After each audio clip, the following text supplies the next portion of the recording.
Hello everyone, welcome back for another Star Trek Starships collection review. This time in front of me I have issue number 62, the Voth Research Vessel seen in Star Trek Voyager in the episode called Distant Origin from the third season, if I recall.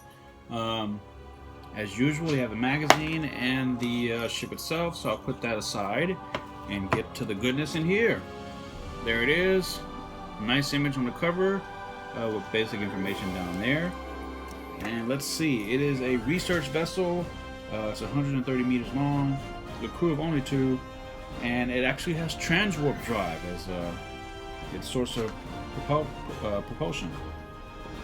Turning the page, this magazine, like all others, follows the same and usual format, basically showing you the table of contents and how to mount the model to the stand, and as well as some basic information there. In the 24th century, it was in service, operated by the Voth, considered a research vessel, 130 meters long, transwarp drive for propulsion, a crew of 2, and it has spatial displacement for weaponry. Nice image of the ship there, which coincidentally is the same image here, just superimposed with a different background, as well as some basic text. You can actually see the ship alongside the USS Voyager right there in the bottom. Turning the page, you have more screenshots from the episode Distant Origin, and some more text there. And the centerfold page showing you where everything is and what things are, and as well as some brief trivia there. And here's a section on the designing of the Voth ship, which is pretty cool and very informative. Very nice green conceptual artwork there.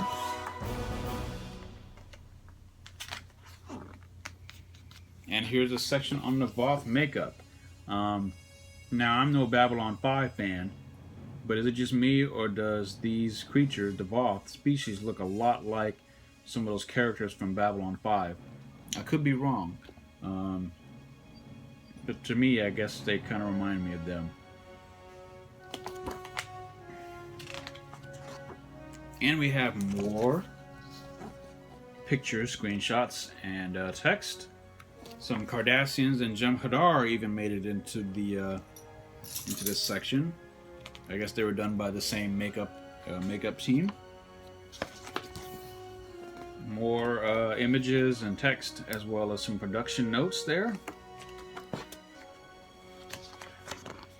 And here's the on-screen appearance page. Distant Origin, designed by Rick Sternbach, and I don't think it was seen since then. An interesting piece of trivia, which those of you out there may or may not know, that's Ensign Hogan. Basically, in the episode at the beginning, the Voth are on a planet, I believe it's called, what is the planet name? Hanon 4, in the Delta Quadrant, of course. So the Voth species stumbled across this planet, which coincidentally was the planet that the Voyager crew was stranded on in the episode Basics, which was earlier in the season. And Ensign Hogan, which was the gentleman that I just showed you here, he was killed by a cave-dwelling monster creature thing. And at the end, when the Voyager crew found him, or found his remains, all they found was the shards or shreds of a uniform, his Starfleet uniform. And now fast forward to Distant Origin, the episode, the Voth actually find the debris or remnants of his uniform and take it back to their ship for analysis.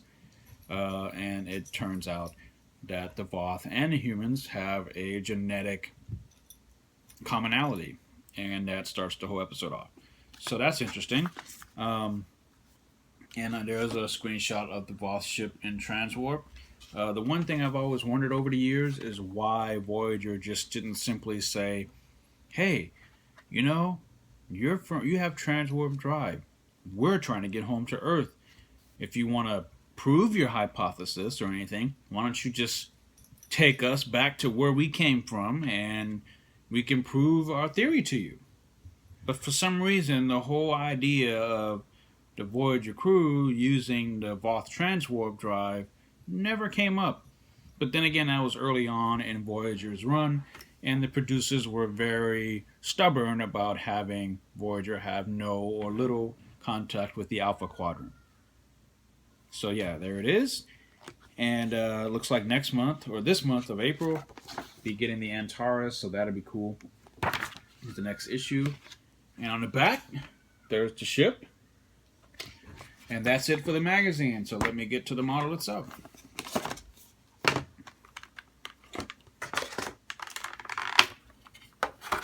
And as usual, it comes with a stand. And simply says Voth Research Vessel at the bottom. And now, the first impression. Yeah, it's quite nice. Top, mostly metal. The bottom, plastic. Very nicely detailed. I've said this countless times, but Eaglemoss really does a good job on most of these alien ships and the non-hero ships. And this one is no exception. Got very nice detail on the top and the forward section there, as well as the underside of the vessel. And I guess that's your engine or transwarp drive back there. Looks nice, but it's a very odd looking design. It's like, I guess I don't know what to call it. If I were to look at this randomly, not being a Star Trek fan, would I know this is a spaceship or of any kind? I don't know. I don't know what I would think of it. If I just saw it sitting someplace, would I think this is a spaceship? I honestly don't know. It's a very small, compact design. Obviously very, very fast. And there's just not, I'm sorry, but there's just not a whole lot to really say about that, about the ship and the Voth, other than the fact that it looks cool in the episode. But it was not one that I was jumping up and down to get my hands on when I found out that it was going to be a part of this collection. I'm glad that it is, because once again, it just shows, improves that Eaglemoss is including ships from a variety of races and species, not just Starfleet, Klingon, Romulan, and all that. So you're actually getting a lot of ships that you would never otherwise see if you were not subscribing to this collection, or at least participating in the collection in some form or fashion. And this certainly falls in that category. Would I have run out and gotten this ship otherwise? Probably not. Especially if you're, especially if that I'm not too particular about the ship. But being a Star Trek fan and a completist, I would have gotten it anyway. Maybe that sounds kind of contradictory to what I just said. If so, I apologize. I mean, it looks cool. But this is definitely not like my top favorite of ships. It looks great. The design, the craftsmanship of the model. It looks great. If you're a fan of Voyager, I would pick this up. If you're not a fan of Voyager, don't pick this up. But if you're obviously a completist, then of course pick it up. And if you just love all things Trek, the good, the bad, and the ugly, then of course pick it up. At this point now, those of us here in the States are at issue 62.